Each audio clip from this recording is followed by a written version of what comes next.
is always very much valued. We now move on, do stay with us, to the United States, where Vice President J.D. Vance and Defense Secretary Pete Hegseth visited Union Station in Washington to thank National Guard troops deployed in the U.S. Capitol.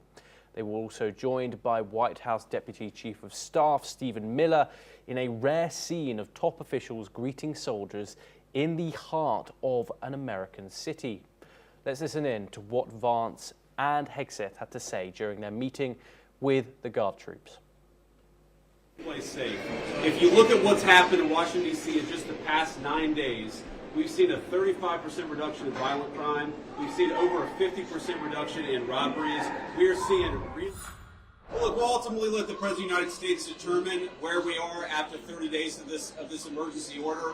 I think that we're going to make a lot of progress over the next 20 days. I think that we're 9 days into this thing. But if the President of the United States thinks that he has to extend this order to ensure that people have access to public safety, then that's exactly what he'll do. The Defense Department is proud to be standing with you on the President and ensuring we have a safe capital that is beautiful. The residents can come visit. We're committed to this mission just like the one at the southern border and in Los Angeles. Our law enforcement...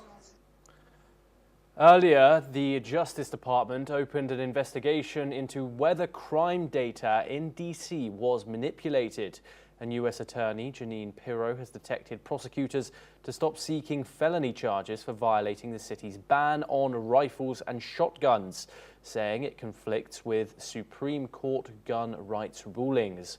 The White House says the crackdown has led to more than 550 arrests and the seizure of 76 illegal guns. But city leaders point to statistics showing overall crime is down 7% over the year. The same decline seen before the crackdown. Outside Union Station, protesters jeered officials, chanting for DC's freedom, where Miller sharply dismissed them. Shruti, critics have phrased this as authoritarianism. The same situation which happened in Los Angeles, California. Donald Trump obviously has the authority to bring in federal troops into a city where he deems it appropriate.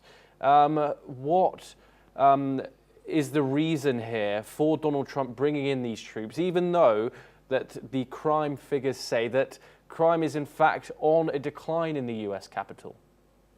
Well, it is a liberal-leaning state. It's a blue state, District of California. So I believe Washington, D.C. being his seat of power, although allowed by law, he is allowed to activate troops there without any further congressional hearing or any Senate passing of the law. He can just do it because it comes directly under Trump's Trump's domain. So when he does that and the figures say something else, everybody would suspect a political motive behind it.